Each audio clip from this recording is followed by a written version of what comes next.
9:06, the Radio Wammo Breakfast. The Radio Wammo Breakfast. Game junkie, Gerard Campbell.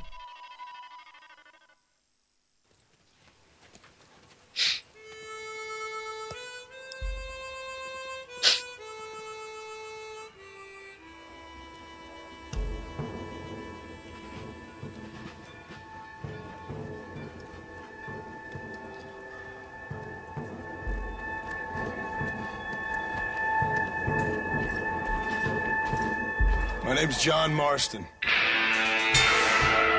are you doing here, Mr. Marston? I'm here to capture or kill Bill Williamson.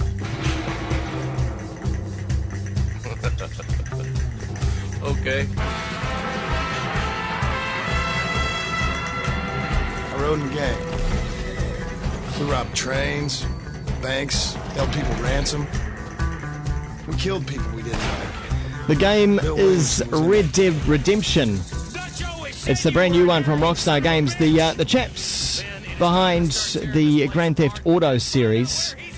And I'm very jealous because game junkie Gerard Campbell at stuff.co.nz has had a hands-on with this game, which means he's had an actual play just yesterday. So this is very, very fresh. Gerard Campbell, game junkie NZ on Twitter. How you doing? Good morning, Wammo. I'm doing well. So you had a wee trip up from Christchurch to Auckland, especially to find out more about this game. Especially, you know, these very hands had a good old hands-on with, I guess, one of the latest builds of Red Dead Redemption.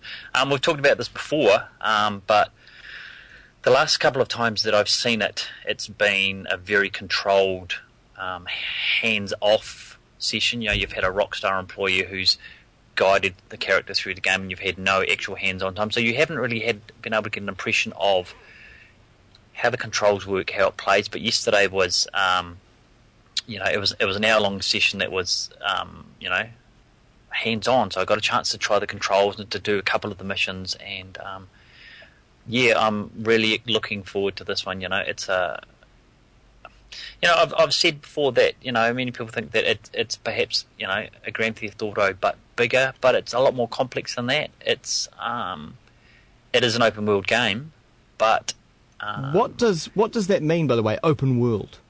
Open world means that you can essentially go anywhere. You know, you're not confined to tightened corridors or streets where doors are locked, and you're not, some games you're clearly funneled in a particular direction, where your objectives are. Where an open world game means pretty much, and they use the analogy, if you see a mountain in the distance, you can go there, and essentially this is what Red Dead Redemption is that you can explore the world. You have your mission objective, you have, the stories from the trailer we saw, the key character is a former outlaw called John Marston who, he's had enough of the outlaw lifestyle and he settles down with a wife and family. But the US government agency, which becomes the FBI, want to track down Marston's former partners in crime. So they hold him to ransom. They say, "We'll hurt your wife and children. You've got to find this leader, Bill Williamson." So essentially the game is you playing Marston as you have to track down all your former cohorts and bring them back to this US agency. And as I've said before, I think when I first saw this game, I thought, it's a Western open world. That's a lot of desert, that's a lot of cactuses and tumbleweeds and that sort of thing. How are they gonna actually make this exciting? But as I found yesterday, you're actually having a good chance to explore the world.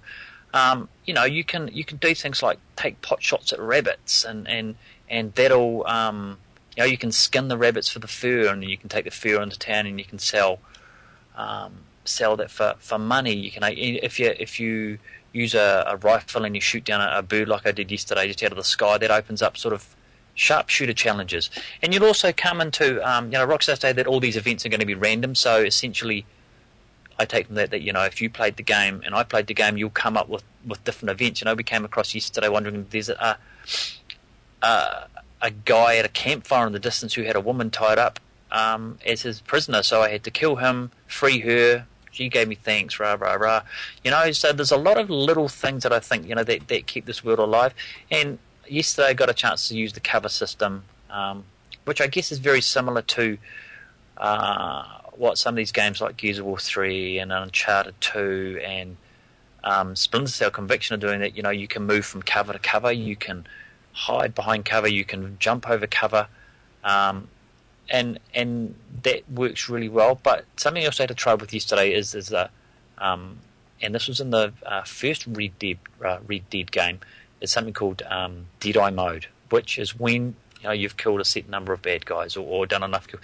You can actually slow time down, and it's almost like a bullet time. You can slow it down, and you can paint with your cursor. If there's 4 bad guys hiding behind a wagon, you can actually paint them with your cursor. Yeah. And then when you click back out of that and pull the fire button, you do a flurry of shots, boom, boom, boom, boom, boom.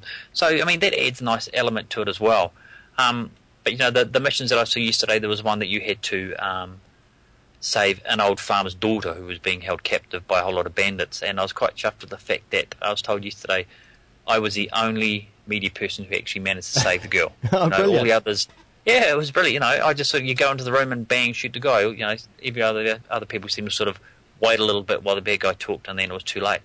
And that was fun. And then the second, I guess, the three missions that I saw, 2 of them were hands on and one of them was hands off. But the second one that I saw was, involved you having to meet up with an Irish drunkard that called Irish of all things, who was supposed to have got you a Gatling gun, but he hasn't delivered, so you have to go to the mine where the miners are, and it's hidden deep in a mine cart, and you've got to go and recover it. You've got to shoot the miners to get it, and then the end of that level, sort of there's like a little, it's almost like a cart game where you can push the cart, and if you push it fast enough, you can hold on to the cart and roll along the tracks and shoot the bad guys that way. So it's certainly fleshed out a lot from the last time that I saw it. There's still, being it's not a final version yet, so there was a few glitches and a few lip syncing that wasn't there and that sort of thing. But it's actually shaping up to be, I was excited about it when I saw it in December, but I'm actually more excited about it now. Did movement in the game and the actual gameplay feel similar to playing Grand Theft Auto? I guess it will be to some degree because it's sort of based on the same technology, I think. But Marston walked with more of a confident Western swagger, and of course in Grand Theft Auto we didn't have such a refined cover system as well. Yeah. So it's this is bigger than Grand Theft Auto 4. I think it's more ambitious than Grand Theft Auto 4. Did you really test the open world thing? So, literally you saw a hill sort of quite far away. Did you actually, test, see how far you could go or where you could go in the world? Well, I didn't, because it was we were pressed for time, so I wanted to get the missions finished, but I certainly had a good exploration of the area, and you can go, as you said, you can see campfires in the distance, you can see, and previous times that I've seen it, you're going to have random events where sheriffs will be chasing bandits and they're asking whether you want to help, and you'll find, women stranded and needing help and that sort of thing. And there's little touches like, with your horse, you've got a horse that you can ride, and if you ride into too many cacti, he gets irritated and eventually he might throw you off because, you're being a noddy and that sort of thing. I think that, I think that, Westerns, although there aren't a lot of Western games, and there aren't that many Western movies these days anymore, I think it's a genre that appeals to a lot of people. And I think if you combine Western and gaming, you're onto a pretty much a winner. And I think, we've still got, this is due out in April. Yeah. So we've still, May, due out in May. So we've still got a wee bit of polish of them to do. And as I said, the build that I saw was from January, so they've been working on it for 2 months since the version that I saw. So things will be tidied up, cover systems will be tidied up, little glitches will be tidied up, and I think, it just seems to be a winning combination with things. And I think that, I think it'll probably appeal to more people than Grand Theft Auto, probably. I think. Yeah. Because I think the subject matter is just more. It's probably more vibrant. It's not as such a dark and depressing sort of scenario as Grand Theft Auto 4 was. And also potentially violence in the West is perhaps more palatable than violence in the city as well.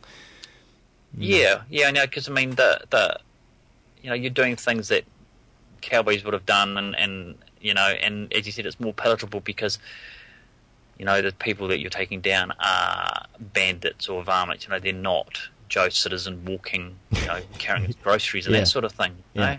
So I think you're right. I think that it'll be more palatable for a lot of gamers, I think. Gerard Campbell, thanks very much for telling us about your hands-on with Red Dead Redemption. It's out in May. It's multi-platform and definitely Xbox 360. Xbox 360 and PlayStation 3, I believe. Fantastic. At this stage. Find out more at the Stuff blog, stuff.co.nz, in the technology section there, the Game Junkie blog, and twitter.com/GameJunkieNZ.